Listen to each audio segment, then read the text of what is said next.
Welcome back. This is Ryan Thomas of the Thomas Take Sports Podcast. Another edition of the Thomas Take. Very exciting stuff. UFC 207 was ridiculous. The main event, Amanda Nunes, 48 seconds. She knocked out Ronda Rousey on her feet, possibly ending the career of the former champion, and only time will tell. But there were a lot of great fights, and I want to talk about every fight that was on the UFC 207 card, the main event, the co-main event, and the main card fight between TJ Dillashaw and John Lineker. That is next, but right now I'm going to talk about the co-main event. The co-main event featured the men's bantamweight title on the line. The champion Dominick Cruz put his belt on the line versus Cody Garbrandt, the undefeated fighter from Team Alpha Male, or as Dominick Cruz referred to, Team Alpha Fail, because of the failures of the gym putting their fighters up against Dominick Cruz in years past, TJ Dillashaw and Uriah Faber 2 times over out of 3. So 3 times fighters from Team Alpha Male went up against Dominick Cruz. 3 times they failed. But the 4th time was the charm, as Cody Garbrandt is now the new UFC men's bantamweight champion. And I could not be more excited for this guy. I thought the fight was fantastic. A fight between I think the 2 best bantamweights in the world outside of TJ Dillashaw. And I'll get to that a little bit later, but what a fight that was. And I really don't think people understand what just happened. Cody Garbrandt went in there as an undefeated younger fighter going up against a guy that had not lost since 2007 in another organization.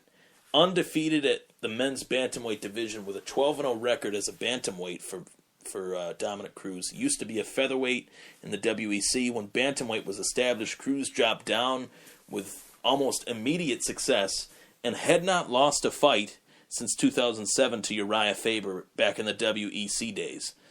The run that Cruz went on, defeating Faber twice, he had the injuries that he had, but beating TJ Dillashaw in his first fight for the belt to get his belt back, that was no easy task for Cody Garbrandt.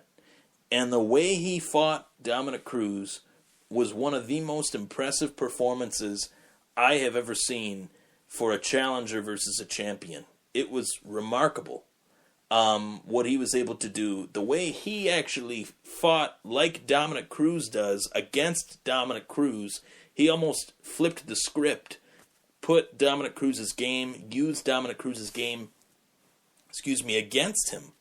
And his speed, his fluidity, his agility, the way that he just seamlessly did not feel any threat to Dominick Cruz in the cage whatsoever. He did a push-up. He did the robot. He did a bunch of different taunting moves. He stuck his tongue out at him, stuck his face out. Just whatever taunting move you can come up with, Cody Garbrandt was doing it, and then some. And really, they had a lot of bad blood going into the fight. I'm not a big fan of guys that taunt like that, but I think of it this way. He's a young, up-and-coming challenger that most people counted out, and he was fighting the best fight of his life. He was feeling it. He was making the right adjustments on the fly to whatever Dominick Cruz was trying to do, and he rocked Dominick Cruz on 2 or 3 separate occasions. One of the best fights that I have ever seen by a challenger against a champion in that big of a fight, in a co-main event or a main event. That was unbelievable. And it's great for the UFC because Cody Garbrandt is a young guy. He's undefeated in mixed martial arts. He has a lot going for him. He's a good-looking guy. He's got the look as a fighter. He's got the tattoos. He's got the ability to be marketable. And he's a finisher. He finishes guys. He didn't finish Dominick Cruz, but he easily could have on 2 separate occasions where he knocked Dominick Cruz down and then pointed at Dominick Cruz. He wanted to make an embarrassment out of Dominick Cruz. He wanted to embarrass him on the biggest stage on a pay-per-view that featured Ronda Rousey's return, and he did it. Wow. That was unbelievable. I didn't think Cody Garbrandt would win. There were a few people that I know that did. I thought he'd do well in the fight. I didn't think he'd get knocked out or, just completely dismantled. I thought Cruz would do what Cruz does, move around, pick his shots, make Garbrandt miss. I thought Garbrandt was a little bit too green for Dominic Cruz, and I was wrong. I was wrong. Cody Garbrandt really proved me wrong, and I'm happy he did. I think it's great for the men's bantamweight division. I think that, it's just a great story. The fact that he won the belt and then he put it on a friend of his that had battled leukemia. Beating leukemia, he put the belt around his waist. He was like a 8 or 9-year-old kid, maybe 10-year-old kid. That was pretty awesome. That just goes to show you that there are good guys in the UFC. People have this perception that the guys that fight in the UFC are just these savage animals, when really they're athletes. They're professional athletes. They're professional mixed martial artists. They have, educations and jobs, and their job professionally is to be a fighter. And Cody Garbrandt seems like he's more than a fighter. He seems like he is a really good guy, the right example of a champion that you would want. Even though he did taunt Dominic Cruz, I've never seen him taunt any other fighters like that in his career. So, that is understandable. He was on the biggest stage. He wanted to make the biggest example out of Dominic Cruz, embarrass him, and he wanted to show the world his skill, and he accomplished that. Way to go, Cody Garbrandt. Now, in the case of Dominic Cruz, as I said earlier, this was his first loss since 2007, so it's back to the drawing board for the Dominator, as he was virtually dominated in this fight. I thought it was 3-2, but the 3 rounds that Garbrandt won were way more dominant than anything that Cruz had won throughout the fight.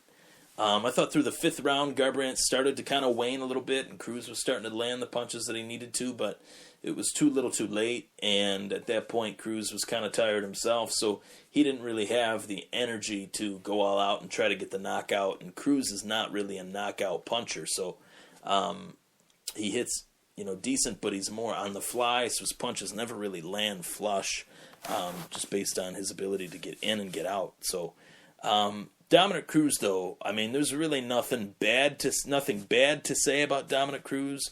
He's probably the best bantamweight of all time. Even though he lost Friday night, his resume speaks for itself.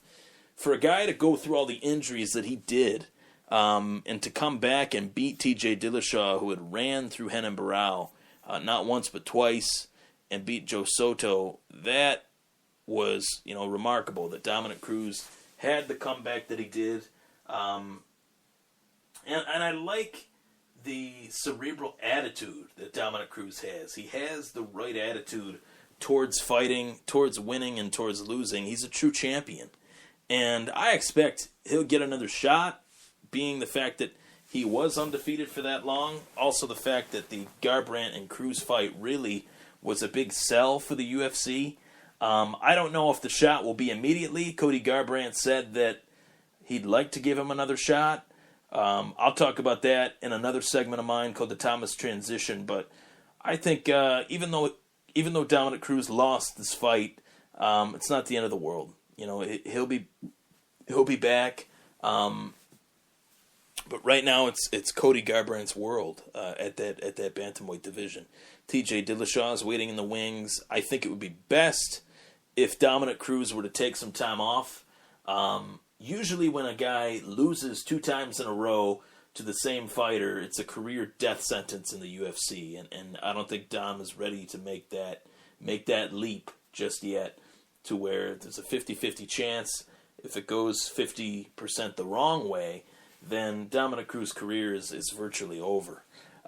So I think he should take some time off. Let T.J. Dillashaw take that fight versus Cody Garbrandt, and that's a segue, folks. So T.J. Dillashaw beating John Lineker, a tough, powerful puncher in the 135-pound weight class in John Lineker. T.J. Dillashaw fought him very technically, very strategically, as I expected. He mixed in takedowns really well, even getting underneath a swooping right hook by John Lineker and then putting John Lineker on his butt with a double leg takedown. I thought Dillashaw did fantastic in the fight with John Lineker. He didn't engage in a slugfest. He followed the game plan that he needed to get the W, to cinch himself a title shot, to get his belt back. The former bantamweight champion in T.J. Dillashaw. And it'll be a very interesting fight if T.J. Dillashaw does take on Cody Garbrandt, being that they are two former teammates, being that they have the rivalry that they do, because in large part the Dwayne Ludwig versus Uriah Faber storyline, where Dwayne Ludwig kind of took T.J. Dillashaw out of Team Alpha Male as the head coach of Team Alpha Male and started his own gym, Team Altitude, in Colorado, in Denver, Colorado. And he's even tried to take Joseph Benavidez. He's tried to take other fighters from Team Alpha Male in a part-time basis. And Cody Garbrandt is a Team Alpha Male, basically captain of the team now. So, especially now that Uriah Faber is probably the head trainer coming up soon, Cody Garbrandt is basically the face of that gym now, especially now that he's the champion. Paige Van Zandt is also there, so Chad Mendes is still there, waiting to come off of his suspension. So, this will be kind of a bitter rivalry. There will be some history behind these two guys. They trained extensively together, and Dillashaw alluded to the fact that he made Cody Garbrandt quit. He made Cody Garbrandt cry in training. Who knows if that's true, but that is a good hype point for the fight, and I think that will sell if that is made, Garbrandt and Dillashaw, and I'm excited for it. The Garbrandt victory versus Dominic Cruz really opens up that bantamweight division on the men's side, and I'm excited. So, way to go, Cody Garbrandt. It's not the end of the world for Dominic Cruz, and T.J. Dillashaw, beautiful win, puts himself next in line, I believe, for the next men's bantamweight title shot. I'm Ryan Thomas. That was the Thomas Take. In case you are wondering who I am a sports journalist from Buffalo, New York. Also write for MyFantasySportsTalk.com while hosting the Thomas Take. Also, the Thomas Take can be found on YouTube.com /Thomas Take. You can also find it on Spreaker.com. You can also find me on Twitter at ThomasTake92. I need some followers, people. I got like 81 followers. I'm not on Twitter a lot to interact with people. I'm more on it to post stuff. So follow me. I post some pretty awesome stuff pertaining to the Thomas Take and other sports articles and shows and stuff. So also, give Apple Bottom Sports a like, a new sports website that kind of is very similar to Deadspin, I would say. Very similar to Barstool Sports. We're creating some pretty fun stuff. And expect to hear a lot more from Ryan Thomas, from myself. I'm working on a few other projects with a few close friends of mine, trying to branch out a little bit more. So keep your eyes open. Like the Thomas Take Sports Podcast page on Facebook. Please like it, because if you like it, then you will get all the updates that are associated with this show, and you won't miss one. And I hope you guys enjoy the podcast. You guys take care. Have a happy new year. 2017, the Thomas Takeover starts.